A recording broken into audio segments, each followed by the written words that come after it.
O sol nascia devagar sobre Garça, uma pequena cidade do interior de São Paulo, onde a vida se arrastava em ritmo lento, quase compassado pelo som distante dos galos e pelo cheiro de café fresco que saía das casas humildes.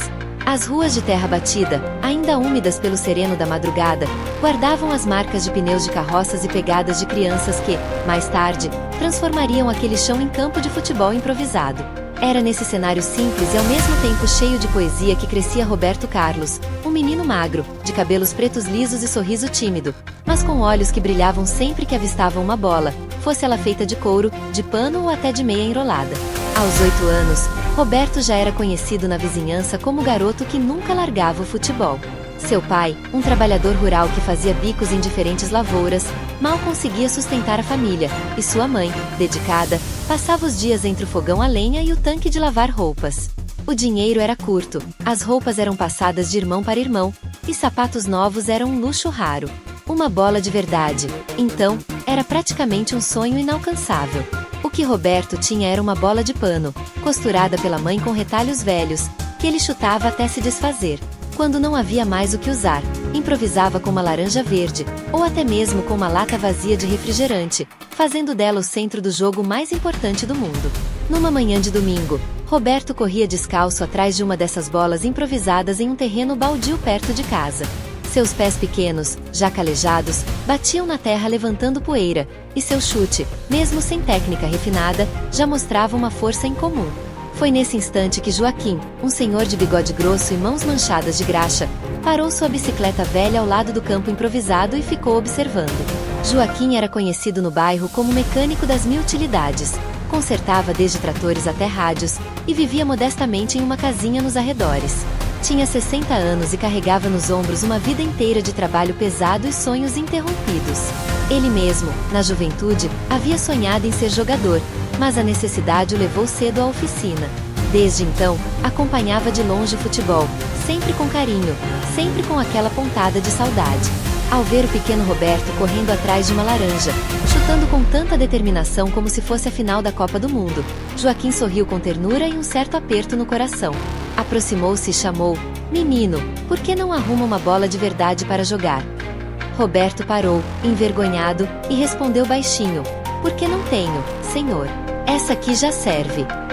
Joaquim ficou em silêncio por alguns segundos, e naquele instante viu refletido nos olhos do garoto o mesmo brilho que um dia ele mesmo carregara. Um brilho de quem sonha alto, mesmo quando tudo ao redor parece pequeno demais. Naquele mesmo dia, Joaquim pedalou até o centro da cidade. O salário que receberá por consertar o trator de um fazendeiro ainda estava quase intacto, e ele já tinha separado parte para as contas de casa. Mas, ao passar em frente a uma pequena loja esportiva, seus olhos se fixaram numa bola de couro, simples, nada comparado às bolas que apareciam na televisão, mas muito melhor do que qualquer improviso. Sem pensar muito, entrou e perguntou o preço. O valor era alto para seu bolso, mas não impossível. Joaquim hesitou por alguns segundos, pensando nas compras do mês, mas lembrou-se do olhar do menino. Saiu da loja com a bola embrulhada em um saco de papel pardo e o coração leve, como se tivesse resgatado um pedaço da sua própria juventude. Na manhã seguinte, quando Roberto e os amigos se reuniram no terreno baldio, Joaquim apareceu carregando o embrulho. As crianças se aproximaram curiosas. Joaquim chamou Roberto e, sem fazer cerimônia, colocou o pacote em suas mãos. "Isso aqui é para você, menino. Cuide dela como se fosse um tesouro. Porque, na verdade, é." Roberto olhou sem entender, abriu o saco e, quando viu a bola de couro, seus olhos se encheram de lágrimas. Ele nunca havia tocado numa bola assim. Era pesada, cheirava novo, e parecia brilhar ao sol da manhã. "Mas, senhor Joaquim, eu não posso aceitar. Deve ter custado caro", disse o garoto, tremendo de emoção. Joaquim sorriu. "Considere um empréstimo. Um dia, quando você for famoso, você me paga com um gol na televisão. Só isso." As crianças vibraram ao redor, e naquele instante o terreno baldio ganhou vida. O jogo começou com a nova bola, e Roberto parecia outro jogador. Seus chutes, já potentes, agora tinham direção. A cada drible, a cada arrancada, parecia que a bola havia nascido para estar nos pés dele. Joaquim ficou sentado em uma pedra, observando. E, pela primeira vez em muitos anos, sentiu que seus sonhos não haviam morrido. apenas tinham mudado de corpo, transferindo-se para aquele garoto que chutava como se o mundo inteiro dependesse disso. Com o passar dos dias, Roberto não desgrudava da bola. Levava-a para a escola, dormia com ela ao lado da cama, e até a escondia embaixo da mesa durante as refeições. Seus pais, embora preocupados, sabiam que o filho tinha algo especial. A mãe, Dona Vera, dizia baixinho: "Esse menino ainda vai nos dar orgulho." O pai, mais realista, apenas balançava a cabeça, mas em seu íntimo também acreditava. O que ninguém sabia era que Roberto passava horas treinando sozinho, chutando a bola contra uma parede, correndo no campo até o pôr do sol, suando e se machucando, mas sempre com um sorriso no rosto. Um dia, quando chovia forte, Roberto se recusou a ficar em casa. Pegou a bola e correu para o campo enlameado. Joaquim, ao passar, viu o menino escorregar, levantar e continuar, como se nada pudesse pará-lo. Aproximou-se e gritou: "Você vai pegar uma gripe." Roberto, com o rosto coberto de barro, respondeu: "Vale a pena, senhor Joaquim. Preciso treinar." Foi nesse momento que Joaquim teve certeza. Aquele garoto estava destinado a algo grande. Não era apenas paixão, era determinação. Uma chama que nem a chuva, nem o frio, nem a pobreza seriam capazes de apagar. Com o tempo, a fama de Roberto como o menino do chute forte começou a se espalhar pelo bairro. Nos campeonatos de várzea, todos queriam ele no time. A bola dada por Joaquim se transformou em um símbolo, quase um amuleto. Sempre que a levava para o campo, os outros meninos a tratavam com respeito, como se fosse sagrada. E Roberto, ciente disso, cuidava dela com extremo zelo. Passava pano, guardava longe da chuva, e quando começava a se desgastar, tentava remendar com fita adesiva. Para ele, aquela bola não era apenas um objeto, era a materialização de um sonho compartilhado. À noite, antes de dormir, Roberto às vezes ficava olhando para o teto, com a bola ao lado, e lembrava das palavras de Joaquim: "Um dia, você me paga com um gol na televisão." Ele imaginava torcidas imensas, estádios lotados, narradores gritando seu nome. Imaginava vestir a camisa amarela da seleção e ouvir o hino do Brasil. E sempre, sempre, a figura de Joaquim surgia em seus pensamentos, como um guardião silencioso de seus sonhos. O tempo passava, mas a chama só aumentava. Roberto começava a se destacar nos jogos escolares, atraindo olhares de técnicos locais. E embora ainda fosse apenas um menino pobre de Garça, dentro dele já crescia a certeza de que aquela bola, e a fé de um homem simples, haviam mudado para sempre o rumo de sua vida. O tempo parecia correr mais rápido do que Roberto Carlos podia acompanhar. Ainda jovem, havia deixado Garça para tentar a sorte no futebol profissional, e cada passo dado parecia uma batalha vencida contra a descrença. O menino que chutava a bola em terrenos de terra batida agora treinava em gramados que pareciam tapetes, diante de torcedores que esperavam dele algo mais do que apenas velocidade. Em pouco tempo, as portas se abriram para ele em clubes maiores, e assim veio a chance de vestir a camisa de um dos gigantes do Brasil. Em São Paulo, ganhou projeção, começou a ser chamado para a seleção e, pela primeira vez, sentiu que o sonho de menino já não era apenas um devaneio distante, mas uma estrada real que se estendia diante dele. Apesar disso, a vida nunca deixou de testar a sua resiliência. A mudança para a Europa foi como mergulhar em águas geladas. O idioma diferente, a cultura nova, os treinos duros e a cobrança sufocante fizeram com que muitas vezes ele pensasse em desistir. Houve noites em que, sozinho em seu quarto, se perguntava se realmente valia a pena enfrentar tanta solidão. As críticas eram pesadas, a imprensa o apontava como jogador promissor que talvez não se adaptasse, e a sensação de não ser compreendido corroía seu ânimo. Ainda assim, bastava abrir a mochila, tocar a velha bola que Joaquim lhe dera e tudo parecia se alinhar outra vez. Ele fechava os olhos e se lembrava da voz rouca do homem simples dizendo: "Cuide dessa bola como se fosse o seu futuro." Era essa lembrança que o fazia resistir quando tudo ao redor parecia querer empurrá-lo para trás. Foi nesse período que Roberto amadureceu de verdade. Percebeu que talento não bastava, que era preciso ter disciplina, paciência e coragem para suportar as pancadas invisíveis da vida. A pressão, que no início o esmagava, começou a se transformar em combustível. Ele aprendeu a lidar com a dureza dos técnicos europeus, com a frieza dos torcedores que cobravam vitória semana após semana, e entendeu que cada treino extra, cada chute repetido milhares de vezes, era uma forma de se aproximar daquilo que sempre sonhara. Quando a porta de Madrid se abriu, ele já não era mais apenas o garoto de Garça correndo atrás de uma bola, mas um homem pronto para desafiar o mundo. Chegar à capital espanhola foi como pisar em outro planeta. O estádio imenso parecia um templo erguido para deuses, e ele, pequeno diante daquela grandiosidade, sentiu ao mesmo tempo medo e uma confiança profunda de que havia sido feito para aquele lugar.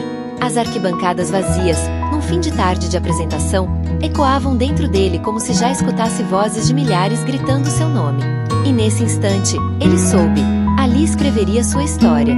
As primeiras partidas foram um choque, mas logo se transformaram em êxtase. Cada corrida pela lateral, cada bola recuperada, cada chute explosivo de falta conquistava a torcida, que descobria naquele brasileiro de pernas curtas e musculosas um espetáculo à parte. Era como se ele tivesse nascido para vestir aquela camisa branca. Os jornais passaram a falar dele como um fenômeno, e os companheiros de equipe aprenderam a respeitar não apenas a potência de sua perna esquerda, mas também a simplicidade do homem que nunca se esquecia de onde vinha. Nos treinos, enquanto outros iam embora, ele permanecia repetindo chutes, disciplinado como no tempo em que se escondia depois dos treinos em Garça para bater bola contra a parede. Com o tempo, Roberto ergueu troféus, conquistou títulos nacionais e internacionais, participou de noites mágicas que entraram para a história do futebol. Mas em todos os momentos de glória, havia dentro dele uma sombra silenciosa. Em 2002, depois de vencer a Copa do Mundo, chegou muito perto do prêmio mais cobiçado do planeta, a Bola de Ouro. Ficou em segundo lugar, atrás de outro craque. Para muitos, aquilo parecia uma injustiça. Para ele, foi apenas mais um lembrete de que nem sempre a vida entrega o reconhecimento que julgamos merecer. Ele sorriu, como fazia desde menino, e disse aos jornalistas que o verdadeiro prêmio já estava com ele há muito tempo.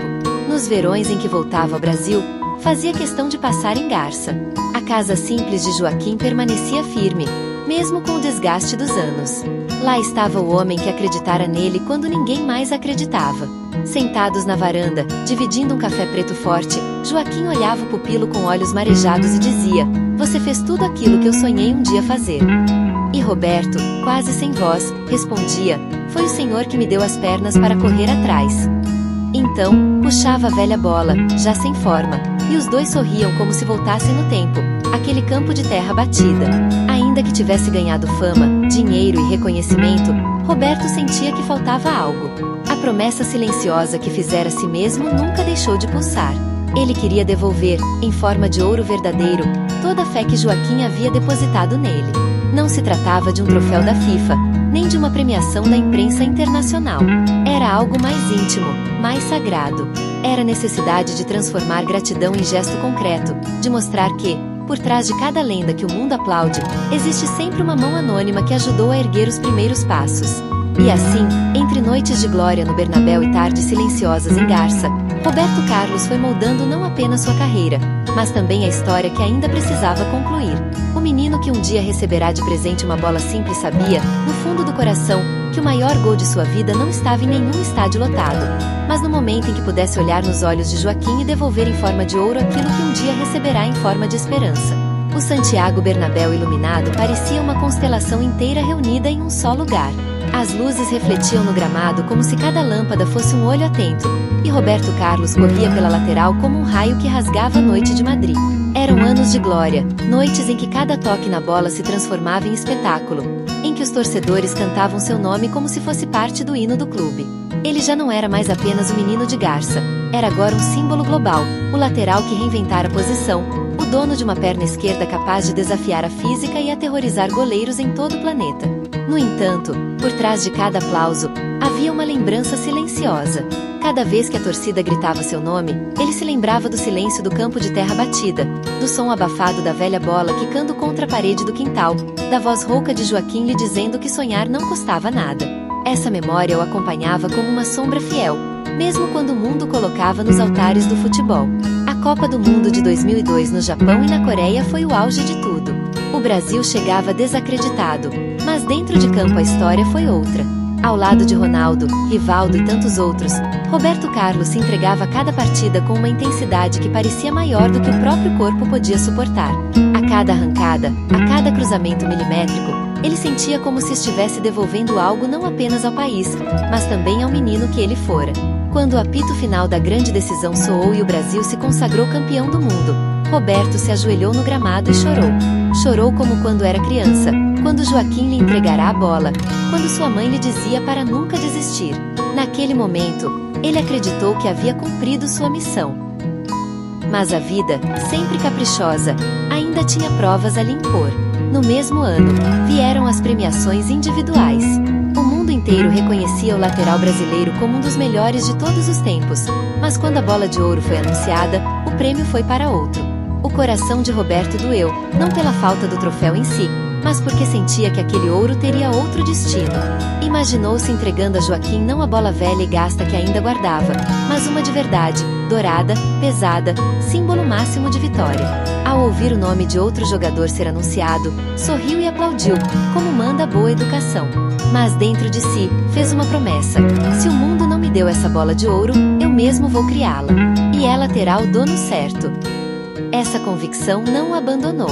Em cada temporada com o Real Madrid, entre títulos da Champions League e troféus nacionais, a ideia se fortalecia. A cada chute de falta que explodia contra a rede, a cada comemoração ao lado dos companheiros galácticos, a cada foto erguendo taças com confetes caindo sobre seus ombros, uma pergunta ecoava em sua mente: e Joaquim? Onde está o ouro dele? Era como se todo o brilho das medalhas que acumulava ainda não fosse suficiente para pagar a dívida silenciosa que carregava no peito. Os anos passaram e sua carreira foi se consolidando como uma das mais brilhantes do futebol moderno. Em entrevistas, jornalistas perguntavam sobre os momentos mais marcantes: o gol impossível contra a França, o título mundial, as noites mágicas em Madrid. Ele sorria e respondia com calma, mas por dentro sabia que o momento mais marcante ainda não havia acontecido. Não seria registrado em jornais, nem transmitido para milhões de telespectadores. Seria um encontro simples, longe dos holofotes, talvez numa tarde tranquila em Garça. Houve noites em que, sozinho em seu apartamento na Espanha, Roberto Carlos abria a caixa onde guardava lembranças pessoais. Ali estavam medalhas, fotos, ingressos antigos, mas o que sempre prendia sua atenção era a velha bola já sem costura, desfigurada pelo tempo. Ele a pegava nas mãos calejadas de atleta, fechava os olhos e podia sentir o cheiro da terra do interior. Ouvir o riso dos meninos correndo descalços, a voz firme de Joaquim lhe dizendo que nunca desistisse. A cada vez que tocava naquela bola, sua decisão se tornava ainda mais clara. O ouro que o mundo lhe negara seria recriado, não para ele, mas para o homem que o ajudara a acreditar quando ninguém mais acreditava. Na temporada de 2005, quando o Real Madrid enfrentava turbulências dentro e fora de campo, Roberto atravessava momentos de reflexão. O corpo já começava a dar sinais de desgaste, embora ainda fosse capaz de correr como poucos. Numa dessas noites, sentado sozinho após uma derrota amarga, ele entendeu que as vitórias e derrotas no futebol eram passageiras. O que realmente permanecia eram as histórias que se escreviam nos intervalos da glória. E a sua ainda tinha uma página em branco esperando por ser escrita. Ele começou a desenhar mentalmente o que faria. Não se tratava apenas de mandar fabricar uma réplica dourada. Queria algo mais profundo, mais simbólico, que carregasse consigo a mensagem de gratidão. Pensou em como seria o momento de entregar a Joaquim não apenas uma bola de ouro, mas um reconhecimento de que, sem ele, nada daquilo teria sido possível. O velho mecânico que acreditara em um garoto franzino e veloz merecia ver com os próprios olhos o que sua fé havia construído. O futebol o levará a palácios, hotéis luxuosos, encontros com presidentes e reis. Mas no fundo, Roberto sabia que sua verdadeira realeza estava em Garça, numa casinha simples com cheiro de café passado na hora. Enquanto o mundo chamava de lenda, ele continuava sendo apenas o menino que corria atrás de um sonho, embalado pela força de uma promessa silenciosa. Assim, entre a grandiosidade de Madrid e a simplicidade do interior do Brasil, crescia dentro dele a certeza de que o maior troféu da sua vida ainda não havia sido entregue. E quando finalmente pudesse colocar uma bola dourada nas mãos calejadas de Joaquim, talvez, só talvez, sentisse que o círculo estava completo. A estrada que levava de São Paulo até Garça parecia mais longa do que nunca. Roberto Carlos, sentado no banco traseiro de um carro discreto, olhava pela janela como quem buscava no horizonte não apenas a paisagem, mas também pedaços de sua própria história. Havia anos que não voltava à cidade de sua infância, não daquela forma, não com o coração tão pesado de expectativa. O carro avançava entre plantações de café e campos abertos, e cada quilômetro percorrido era como um mergulho no passado. Ele se lembrava de quando fazia esse mesmo trajeto em ônibus lotados, o rosto colado ao vidro, sonhando com estádios distantes. Agora, retornava como ídolo mundial, campeão, milionário. Mas dentro dele, o menino descalço de garça ainda respirava, e era por esse menino que estava ali, prestes a cumprir a promessa que fizera a si mesmo tantos anos atrás. Na mala ao lado, embrulhada em um estojo de veludo azul, repousava a bola dourada que ele mandara fabricar especialmente. Não era uma cópia de prêmio oficial, mas um objeto único, feito em liga metálica cintilante, com detalhes gravados à mão. De um lado, estava inscrito o nome de Joaquim. Do outro, uma frase curta que resumia toda a essência daquele gesto: a quem acreditou primeiro. Quando o carro entrou nas ruas estreitas da cidade, Roberto pediu ao motorista que reduzisse a velocidade. Observava atentamente cada esquina, cada muro pintado com cores gastas, cada loja que ainda resistia ao tempo. Reconheceu a padaria onde costumava comprar pão doce depois dos treinos, a praça onde chutava bola até o escuro da noite. Tudo parecia menor do que em sua memória, mas ao mesmo tempo, carregava uma grandeza inegável, como se aquelas ruas fossem as verdadeiras arquibancadas que moldaram seu caráter. Ao chegar ao bairro simples onde Joaquim morava, Roberto sentiu o coração disparar. A casa era modesta, com paredes caiadas e um portão de ferro que rangia ao abrir. No quintal, havia um carro antigo desmontado, evidência de que Joaquim continuava mexendo com motores mesmo na velhice. Sentado em uma cadeira de madeira, debaixo da sombra de uma mangueira, estava o homem que um dia lhe entregará a primeira bola de couro. Joaquim já não era o mesmo. Os cabelos haviam se tornado totalmente brancos, o rosto estava sulcado de rugas profundas, e as mãos, outrora firmes, tremiam levemente. Mas os olhos eram os mesmos, vivos, atentos, com aquele brilho que parecia enxergar além das aparências. Roberto respirou fundo antes de abrir o portão. O som metálico fez Joaquim levantar a cabeça, curioso. Por um instante, ficou em dúvida, mas logo o reconhecimento veio acompanhado de um sorriso lento, quase incrédulo. Roberto, disse com a voz rouca. Menino, é você mesmo? O jogador se aproximou e se ajoelhou diante do velho amigo, como quem presta reverência. Sou eu, Joaquim. Demorei, mas voltei. Os dois se abraçaram demoradamente. Não havia câmeras, jornalistas, nem aplausos. Apenas o silêncio do interior, quebrado pelo canto distante de um galo e pelo vento balançando as folhas da mangueira. Depois de alguns minutos, sentaram-se lado a lado. Joaquim serviu café em xícaras lascadas, como sempre fazia. O cheiro forte trouxe de volta memórias de manhãs frias em que, antes dos treinos, o velho mecânico aquecia com um gole de café e palavras de incentivo. Eu acompanhei sua carreira, Roberto, disse Joaquim, emocionado. Vi você levantar taças, vi seus gols na televisão. Quem diria, hein? O garoto correndo com bola de meia na rua virou campeão do mundo. Roberto sorriu, mas seus olhos se encheram de lágrimas. Tudo isso começou aqui, Joaquim. Começou com você acreditando em mim quando ninguém mais acreditava. Ele levantou-se lentamente, foi até a mala e voltou com o estojo azul.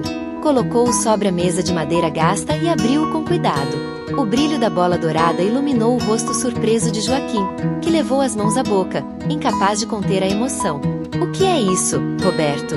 Perguntou com a voz embargada. É a nossa bola de ouro, Joaquim, respondeu o jogador, segurando o objeto com firmeza. O mundo não me deu uma, mas eu nunca precisei dela para me sentir campeão.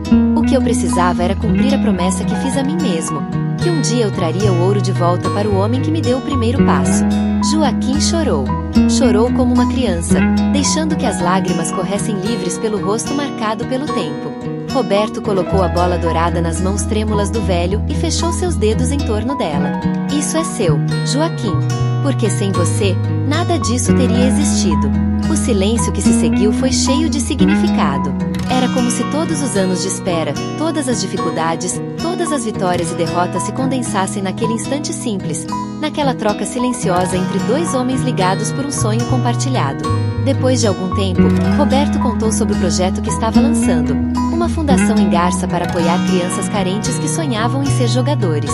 Queria oferecer material esportivo, acompanhamento escolar, alimentação e, principalmente, esperança. E eu quero que você seja o padrinho, Joaquim, disse com firmeza. Quero que seu nome esteja gravado em cada camisa, em cada campo que construirmos. Porque você é a prova viva de que acreditar em alguém pode mudar destinos. O velho sorriu entre lágrimas. Eu nunca pedi nada, Roberto. Só queria ver você feliz. Então me dê essa alegria agora, Joaquim. Insistiu o jogador. Aceite ser parte disso. Eles selaram a promessa com outro abraço, mais forte ainda. Os meses seguintes foram de movimento intenso. A imprensa logo descobriu a visita de Roberto à cidade e a história da bola dourada. Repórteres de todo o Brasil e até do exterior viajaram até Garça para entrevistar Joaquim, que, humilde, dizia sempre a mesma coisa. Eu só fiz o que qualquer pessoa deveria fazer. Acreditar. A inauguração da fundação foi um evento histórico para a pequena cidade. Centenas de crianças estavam lá, chutando bolas novas em campos recém-reformados. No centro de tudo, Joaquim, usando uma camisa com o escudo da fundação e sorrindo como nunca antes. Roberto, ao lado dele, ergueu o microfone e disse: Eu ganhei muitas taças na vida, mas nenhuma delas se compara a este momento. Hoje eu cumpro a maior vitória da minha carreira: devolver à minha cidade e ao homem que acreditou em mim aquilo que um dia recebi como presente. O público aplaudiu de pé. Crianças gritavam o nome de Roberto, mas também o de Joaquim. Pela primeira vez, o velho mecânico sentiu o peso da gratidão coletiva, como se cada aplauso fosse também um reconhecimento de sua importância na trajetória do ídolo. Nos anos seguintes, a fundação cresceu, transformando vidas e revelando talentos. E em uma sala especial, cercada por fotos antigas e recortes de jornal, estava a bola dourada, exibida não como troféu pessoal, mas como símbolo de fé, amizade e gratidão. Certa noite, ao visitar o espaço, Roberto entrou sozinho na sala. Passou a mão sobre o brilho metálico e sussurrou: Agora sim, Joaquim. O círculo está completo. Do lado de fora, risadas de crianças ecoavam pelo campo iluminado. O som da bola batendo contra a trave misturava-se ao vento da noite, como um lembrete eterno de que o verdadeiro ouro do futebol não está em prêmios individuais, mas na capacidade de transformar vidas. E assim, a história que começara com uma bola velha e gasta terminava com outra, dourada e eterna. Não em mãos de um ídolo consagrado, mas naqueles que acreditaram primeiro, mostrando ao mundo que gratidão é o troféu mais valioso que alguém pode carregar.